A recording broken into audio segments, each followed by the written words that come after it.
Hello, fine denizens of Azeroth. Glad we meet again. Anyways, I've heard a lot of confusion in the TBC community, especially with Theorycraft's new server coming up about particularly raid compositions. They're all kind of meh from what I've seen. A lot of people have no real clue about what they're doing and have a lot of memes in their raids. And as much a fan as I am of memes, I prefer at least to guide people in what my humble opinion believes is the correct way to build a raid in TBC. So I'm going to present to you two basic compositions here in Burning Crusade. One is going to be for a speedrunning, sort of composition. The other is just going to be a standard progression composition. Be very, very careful with using the speedrun composition before your raid is ready. It's going to be very, very hard to pull off, and a lot of bosses are going to require some unique scenarios to complete. So let's just get that out of the way.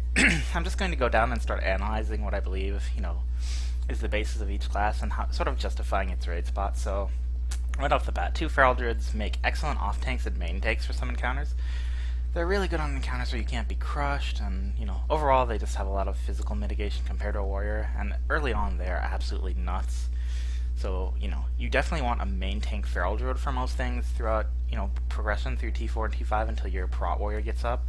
Again, you need a Prot Warrior in your raid for most progression raids, because they have cooldowns and make things like Kael'thas a lot easier. You can do Kael'thas with a Druid or Paladin tanking, but that requires a lot more strategy and that's a lot harder to do. Warrior is definitely the easier and better choice to tank Kael'thas. Same with Illidan. You definitely want to have a warrior tanking Illidan because of sheer. Your Paladin needs a decent amount of gear before he can tank. He needs to have block be fully past mitigation, 104 point whatever, So, people that are actually researching protection paladins will, of course, understand that figure a lot better and plot around it. But that's not really, the point of this guide, since protection paladins, again, are more of a speedrun thing, not a regular comp thing. Paladins, for the most part, are holy, and the one retribution, which is definitely worth it in TBC for those naysayers. So, let's get down the list. Survival is, a very interesting spec late game. I forget exactly what the cutoff point is where the amount of agility you need to justify going survival over Beastmaster. It depends on your gear. So I'm sure people that actually main hunters remember this fact and will coordinate with the other Beast Mastery honors. Beast Mastery is insane DPS virtually all throughout the expansion. It's nuts. So you kind of want to stack these. You can definitely put a lot of these in other positions as well, depending on your raid composition, what you have available.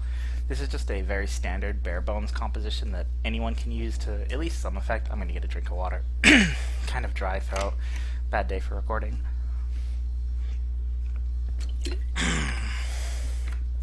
Alright, so I already described why you want Feral Druids. They're nuts at the start. Retribution Paladin is actually really good. They provide 2% damage to their group, which is already very, very nice.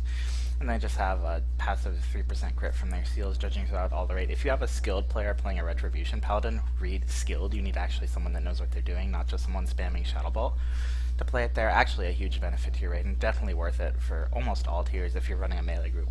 If you're running a caster heavy cleave without a melee group, putting the arms, say, in group 1, and then just stacking this as another caster group, that's entirely fine to not have a Ret Paladin then, but if you're running a melee group at all, you should be running a Ret Paladin. Arms Warrior is simply irreplaceable in any raid. Arms Warrior, if you tally up Blood Frenzy with any decent amount of physical DPS, is going to be the highest damage dealer in your entire raid. Is it Blood Frenzy? What's the debuff called? Something. Whatever increases physical damage. It's super, super important to have an Arms Warrior in any raid, period. Fury is a meme in TBC. You don't really want to have any of them. They're just worse rogues, and rogues are already shit enough not to want to include. So, you'll notice I don't have a rogue in your progression spec. You really shouldn't be bringing rogues to progression pre-T6. Until they can get glaives, they're actually just worthless as a class. They don't really provide anything except for specific speedrunning strats that I'll go into later that are like more T6 viable and oriented towards something like that. And enhancement shamans are just bonkers. You need them. Threat is the most important stat in the entire game, so you generally want an enhancement shaman in the main tank group. Totem twisting. You don't have to have one though. This can be a Resto Druid or a Resto Shaman totem twisting. It can't be a Resto Druid. Resto Druids suck. We'll go into what the hell that means and what this is about in a bit, but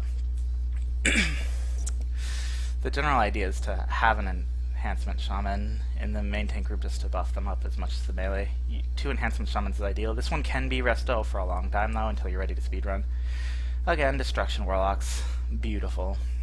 I would pack this raid filled with even more of them, but I tried to have at least somewhat of a, sort of semblance of some balance in this raid. Mages can be very good, and in speedruns you can definitely run, say, an Arcane Mage and soak all the innervates, for instance, or do some really memey stuff with a Mage, but for the most part you're going to have, you know, a Fire Mage or two. They can be swapped in and out with Destruction Warlocks. Whichever caster is doing the most damage gets the big boy group, you know. Pretty simple stuff. Shadow Priests are supremely valuable. They are a massive DP increase to Destruction Warlocks, same with Elemental Shamans. Elemental Shamans are actually nuts at the start, same with Shadow Priests. They don't scale as well as a lot of other classes, but they're still super, super sick. Holy Paladins, you can have sort of any mix of healers that you feel adequate, that you just have at your disposal. This is just very balanced, is why I wanted. Affliction Warlock for Malediction. I'm not sure if there's any point in the game where you outscale an Affliction Warlock, but you generally want at least one in the raid under ideal circumstances. It's super valuable.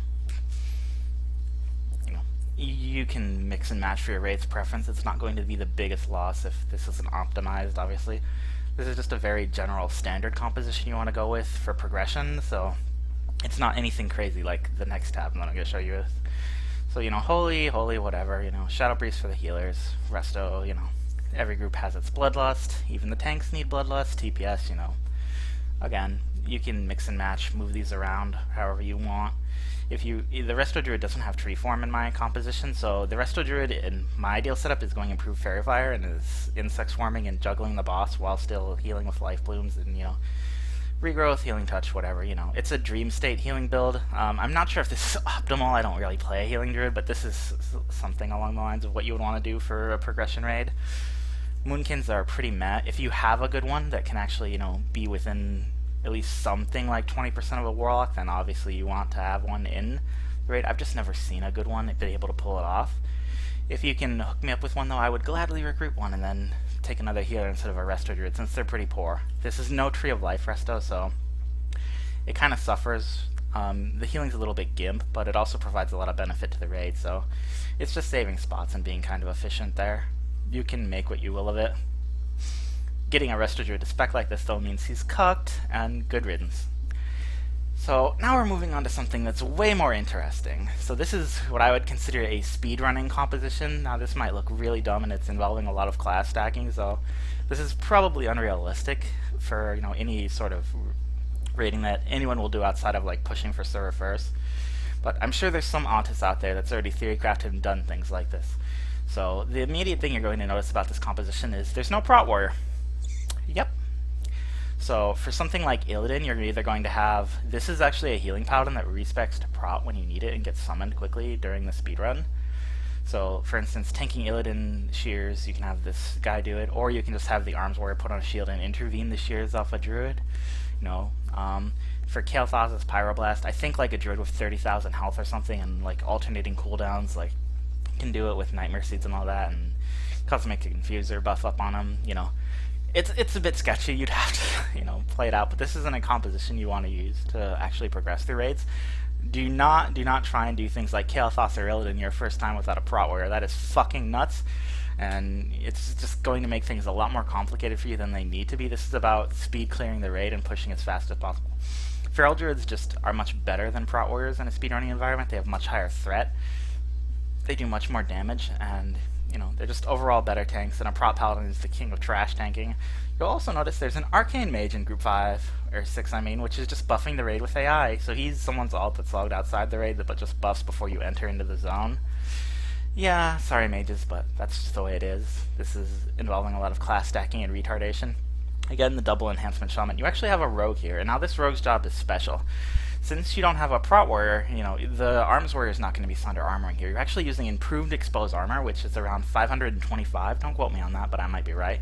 Armor more than a fully stacked Sunder, so it's actually, you know, a decent amount of armor pen you're gaining by having a rogue using exposed. So this is pretty much the only reason I can ever see to really bring a rogue to a raid in a speed run.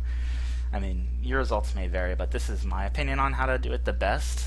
At least for tier 5 and tier 6 content. I'm not sure how well this would fare in Sunwell. Probably not very, but something similar to this, just modified a bit, could work very well in Sunwell. Again, you have the Mimi Spec Druid here to help provide for the raid. You know, you have a lot less healers, especially with this going Prot, than in the other setup. Again, you kind of want this to be an enhancement for a speedrun. You don't want another healer. So you're only running like 6 healers, I believe. 1, 2, 3, 4, 5, 6. Yeah. And this one, you only have 5 on trash and on some bosses because he's going protection, obviously, for a lot of encounters. So any sort of AoE tanking beyond what 2 ferals can handle, this guy steps up to the plate, respects, hearths. There's no portal, so he has to hearth to leave the raid, obviously, to do that. So this, is obviously retarded, like finding 6 warlocks in your raid, and then along with 3 hunters and having a very ideal composition like this isn't going to happen very often, but if you can make it happen, a composition like this is going to smash through content. I love looking at it. It just makes me giggle thinking about how retarded something like this would be. These ferals would be doing obscene threat. This rogue gets gimped, but he kind of deserves it for playing a rogue. Like, who actually does that? And again, retribution is worth it. Arms, just the standard, like, sort of cleavy setup here. It's a little bit melee focused, but it's still got all the necessary things to make the caster succeed as well. Again, I'm not sure if Affliction gets outscaled at any point, but I'm pretty sure Malediction is good all the way through the entire game. And that's pretty much it on my ideas about speedrunning. So, professions are one thing I haven't commented on. I think pretty much for your entire raid, beyond needing your craftable bind and equips, you're going to want to get basically engineering for rocket boots, just because the speed boost is going to be better than ring enchants and leatherworking, obviously. So that, if I could pick 2 professions for 25 people for a speedrun, it would be just that. Since Gummycraft is not going to allow old school instances in Rage, you might not be able to get some things like Skull of Impending Doom, which would also help with speedruns. There's a lot of running in TBC instances, and there's a lot of instances where I can imagine using rocket boots, etc. would increase your speed overall. So that's why I believe rocket boots are just better than ring enchants. You can make your own decision in your raid whether you want to push for servers and go that autistic or not. We're having 25 engineers, etc. in your raid. All with speed consumables, but it's an interesting idea nonetheless. This is all just Theorycraft, obviously. I've never had a raid composition like this and never gotten to test something so silly, but I would love to. And while my guild on TBC Celebrity is probably going to lean more towards something like a traditional raid spot since they're going casual, some of you hardcore guilds out there can give this a whirl and see how things go. Like, yeah, just beautiful. Looking at it makes me smile, and I hope it does to you too. If you can figure out any sort of improvements on it, I love to hear them, but you're probably barking up the wrong tree, because me and a friend of mine named Nanalie actually theorycrafted this for a long time to get it to be where it is. This has been about 2 days of work by us, and both of us are high-end vanilla feed theorycrafters that are transitioning to TBC. TBC speed clearing isn't really something that's been common until now, but with the server we have at our disposal, Gummycraft, and how just well scripted it is, it makes me really want to try and push the boundaries. I'm not in the right guild to do so, obviously, because I'm going, casual. I'm still raiding on Elysium, but I think hopefully I can get to this point in wherever we end up. So it should be a wild ride no matter what. So I'm looking forward to Gummycraft a lot, and theorycrafting ferals and looking into sort of things like this in TBC. So hope you enjoy it too.